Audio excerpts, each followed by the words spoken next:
Taïra, nous allons vous prendre. Quelle est votre analyse sur le plan du fond de cette interview, de cette communication du chef de l'État? Merci beaucoup, madame. J'ai suivi attentivement ce que Oswald a dit, ce que Théo Mousseme, mon ami, a dit. Et la population qui nous suit à ce net moment est en train de nous suivre. Elle est vraiment informée et intelligente.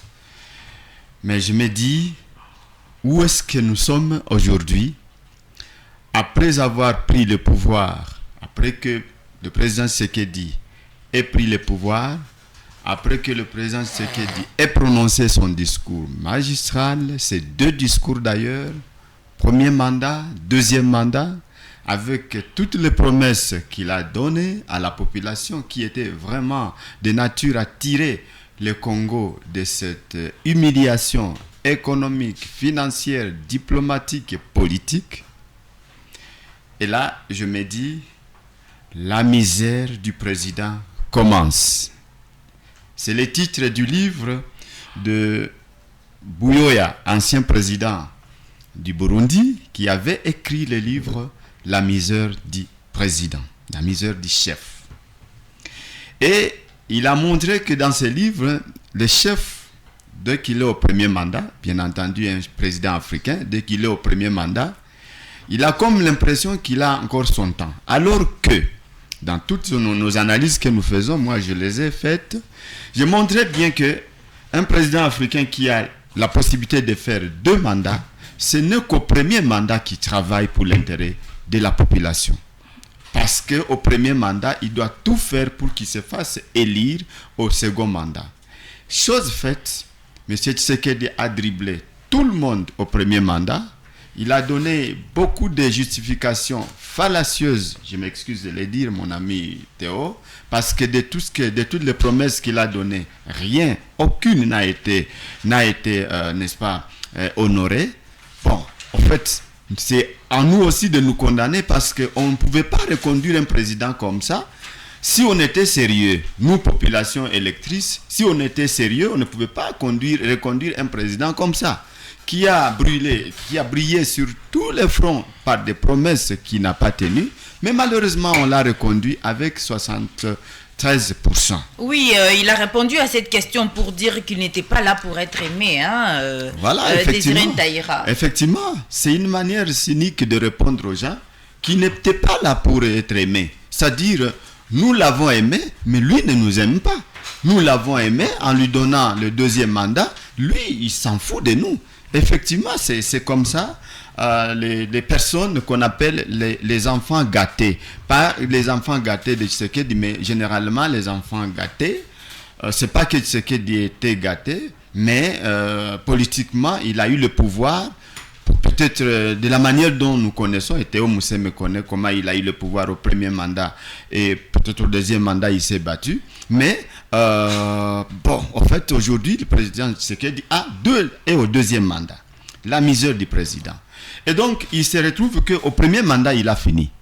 Rien n'a été fait. Si vous regardez dans les comptes dans le passé, absolument rien. Sur le plan. Donc, le social aujourd'hui, d'ailleurs, on lui a posé la question. Les peuples d'abord que vous avez donné, que vous avez dit, il est où? Quel est le compte de la population? Il a balbutié. Je vous assure que le président est sorti de son calme, pas de son calme, de sa sérénité dans laquelle il était, mais il est sorti parce qu'il a compris que finalement, je n'ai rien fait comme le peuple d'abord. Il a dit qu'on lui accorde du temps. Et effectivement. À peine on venait d'installer le gouvernement souminois. C'est ça. Donc pas d'eau, pas d'emploi, pas d'électricité, pas de sécurité, pas de paix. Rien. Et c'est difficile de défendre un président comme ça, mon cher Théo.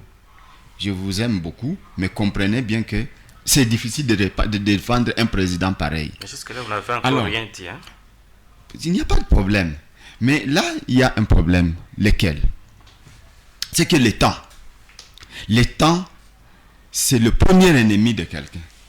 Sur le plan, je vois le fond maintenant de ce monsieur, d'interview du président de la République. Sur le plan politique, d'abord, avec ses alliés. Les alliés qu'il a divisés en 2. il y a des alliés, donc pas des alliés, je vais parler des politiciens. Des adversaires politiques. Les adversaires politiques. Ok. Il les a catégorisés. Ceux qui sont sérieux et ceux qui ne sont pas sérieux. Il a essayé de justifier l'attitude de Muzito et Mukwege. Mais celle de Kabila, il a montré que c'est lui le chef de l'AFC, Alliance Fleuve Congo. C'est comme s'il revient toujours dans sa rhétorique du premier mandat. Je n'ai pas travaillé parce que l'FCC m'empêche. Je n'ai pas travaillé parce que Vital Kamerhe me bloque. Je n'ai pas travaillé parce que Katumbi me dérange. Je ne travaille pas parce que Kagame m'agresse. Aujourd'hui, je ne travaille pas parce que Nanga me déstabilise. Et demain, il va dire que parce que l'armée l'a trahi. Cette politique-là du bouc émissaire, la population n'a pas besoin de ça. On n'a pas besoin du président qui se justifie sur ses ratés.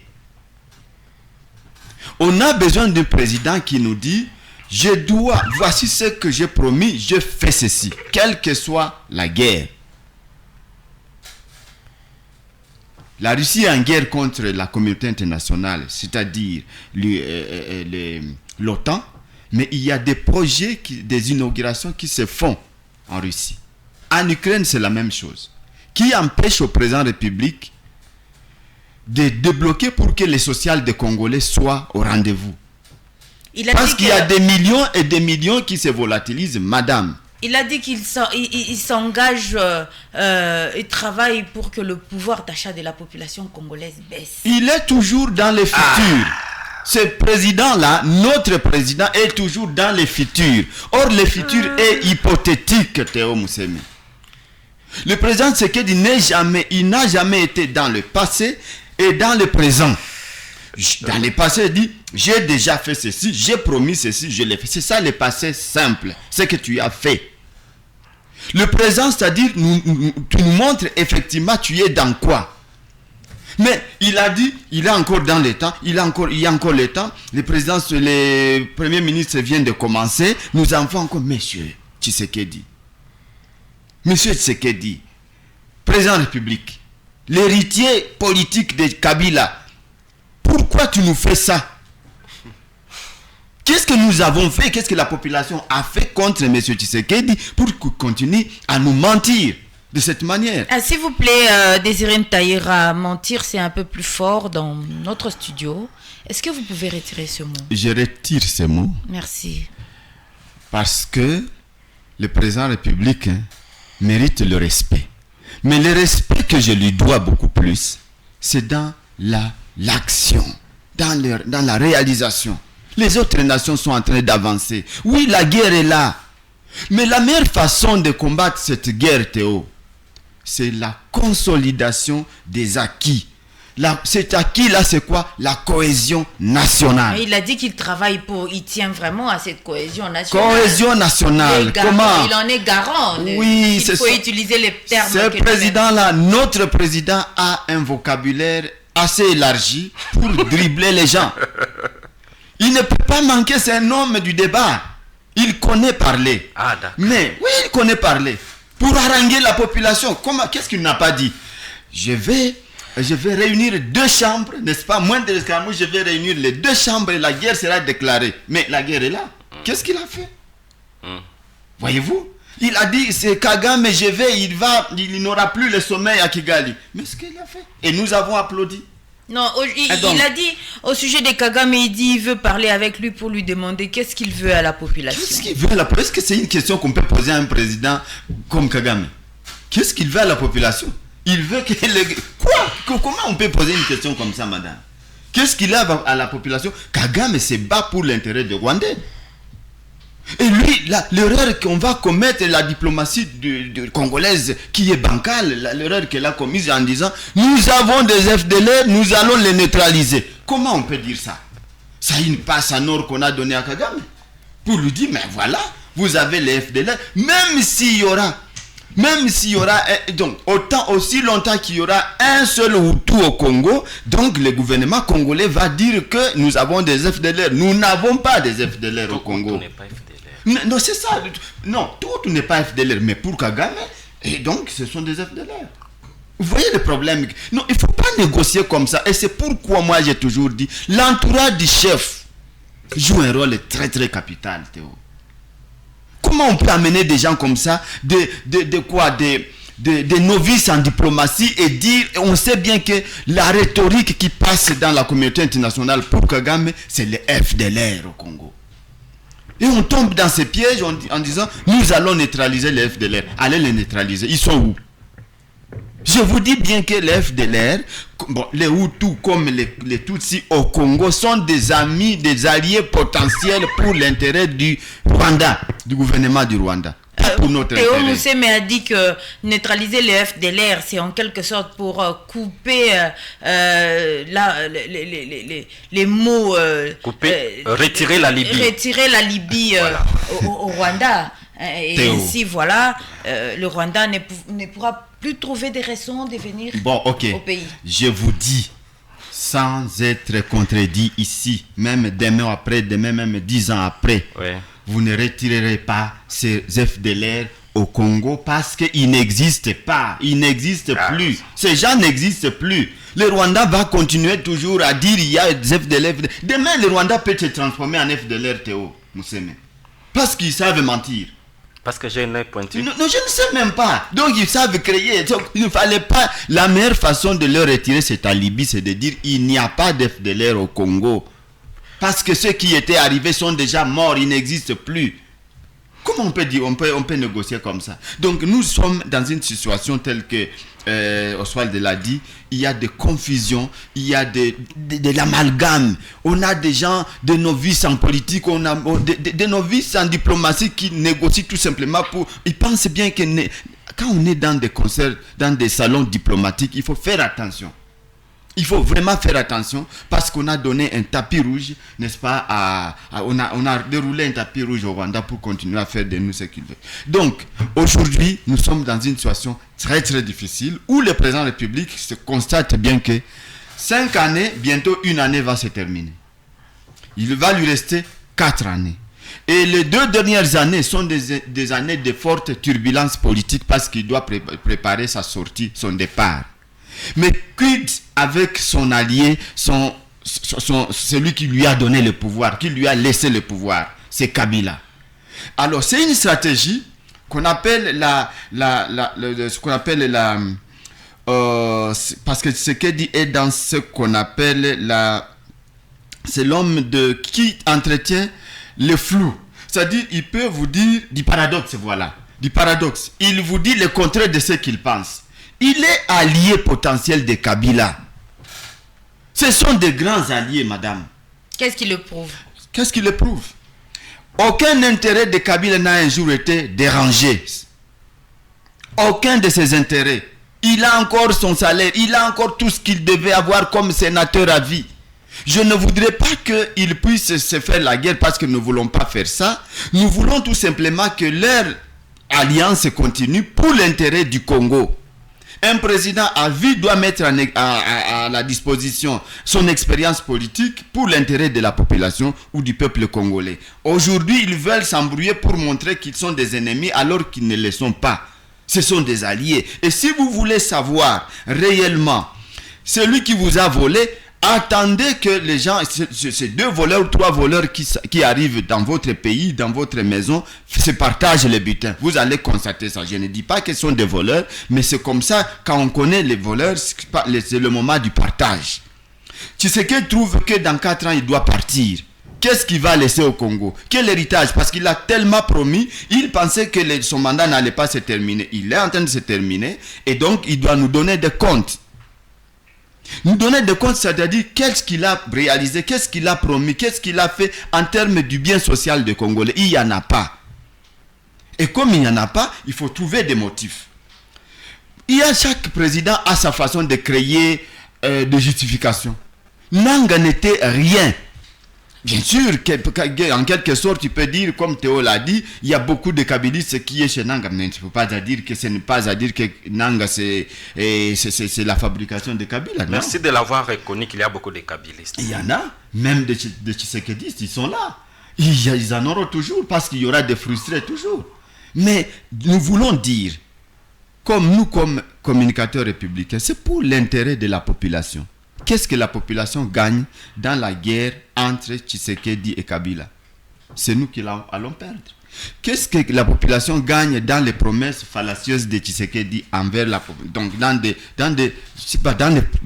ces promesses, bien sûr, peut-être qu'il n'a pas réalisé. Qu'est-ce que nous gagnons? Il a demandé d'attendre. Il a demandé à la population de ne pas les juger.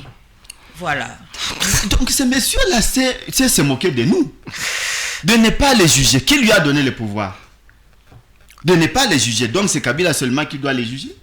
C'est qui doit les juger maintenant? C'est nous qui devons les juger. Parce que nous devons attendre de lui. Nous devons attendre de lui des comptes. Tout ce qu'il a promis, c'est ce que nous voulons. Est-ce que la population devrait le juger, oui ou non, Désiré Ntaïra? Madame, nous devons les juger. La population doit les juger parce que c'est nous qui lui avons donné le pouvoir. À moins qu'il n'ait pas compris ce qu'on appelle l'hymne national, nous bâtirons un pays plus beau qu'avant. Or, le pays aujourd'hui de plus en plus devient une merde, devient une situation dans laquelle ça devient invivable. Alors que ce pays, c'est un pays beau qui devait procurer du bien à tout le monde. Quel est le futur de ces enfants-là qui sont en train de souffrir? Quel est le futur, l'avenir de ces militaires qui sont au front? Quel est le futur, quel est l'avenir du peuple congolais dans une humiliation comme ça? Nous devons avoir des chefs de guerre, des chefs qui doivent se mettre debout. Tu es en tenue militaire, n'est-ce pas? Mais même si ce n'est pas militaire, j'aurais souhaité que le président de la République apparaisse à l'écran, à la télévision en tenue militaire. Habillé comme moi? Oui, pour montrer qu'il est, n'est-ce pas, pour qu'il est en guerre. Mais toujours en veste. Nous sommes en fait ou quoi? Donc, nous avons un problème. S'il vous plaît, Théo, c'est moi qui pose cette question. Ami, la tenue, tu ne peux pas être en deuil et être en tenue de fête. Non. Ou tu es en guerre, ou tu es en fête. Ou tu es en... non, c'est pas possible. Il y a ceux qui portent le noir dans une cérémonie de fête. S'il vous plaît, Théo Mousseme, Désiré Ntaïra. Apparemment, à vous suivre, c'est comme si tout ce que le chef de l'État a dit n'était pas bon. Pour moi, ça ne m'a pas convaincu. Ouais, pour un opposant. En tout cas, ça ne m'a pas convaincu. Encore une fois, ça ne m'a pas convaincu parce que je voudrais que le président de la République cesse toujours la politique de bouc émissaire. Un chef ne se lamente pas. Un chef s'assume. Un chef dit, j'ai promis ceci, j'ai réalisé ceci. J'ai promis ceci, je n'ai pas réalisé ceci. Voici le motif. Et donc, si vous êtes chef, aujourd'hui, vous voulez réussir, faites-vous entourer de personnes qui savent vous dire la vérité. Il ne doit pas dire qu'on ne peut pas juger des gens qui bouffent de l'argent du pays inutilement. Qui bouffent l'argent, qui détournent l'argent du pays inutilement. L'avenir du Congo dépend de ce que le président de la République doit réaliser. C'est ça ce que nous voulons. Théo, vous aurez beau défendre le président de la République et le pouvoir de l'UDPS, c'est ce qu'il dit aujourd'hui, très bien, mais la meilleure façon de le défendre, c'est de lui dire, le chef a réalisé ceci. Voici, il a dit qu'il mourrait pour la paix au Congo. Aujourd'hui, à l'est du Congo, ça devient quoi? L'enfer. Et vous n'avez pas honte de défendre un monsieur comme celui-là? Donc, vraiment, c'est une grande déception pour nous, mais nous voulons nous dire que ne perdons pas espoir. Nous devons nous battre pour notre pays.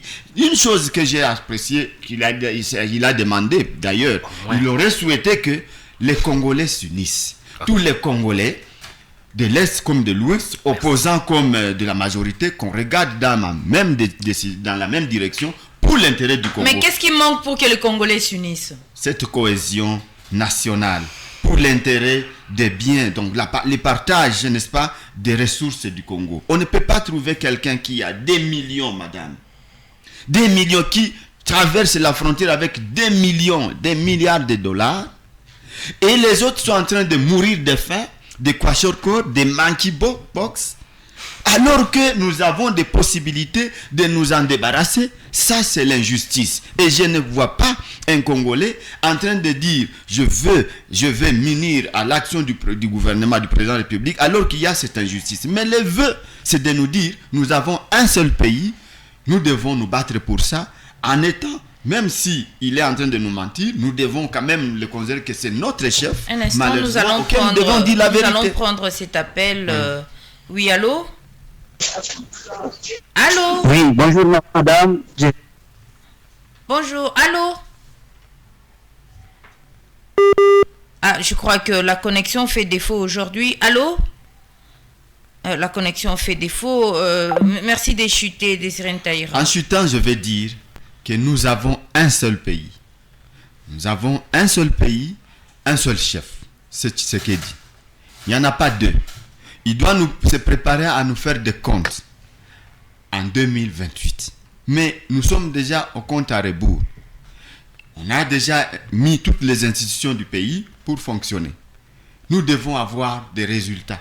Nous devons avoir des acquis à consolider.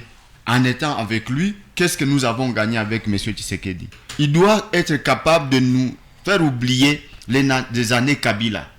Mais s'il continue à se justifier avec cette rhétorique, cette fanfaronnade qui n'a pas de sens, en tout cas, nous voulons que le président de la République, que nous aimons, que j'aime beaucoup, que j'apprécie beaucoup, qu'il nous amène à des résultats concrets, parce que c'est ça son héritage. Il dira, de mon temps, quand j'ai été président de la République, j'ai fait ceci, et les autres doivent continuer sur cette lancée. Merci beaucoup.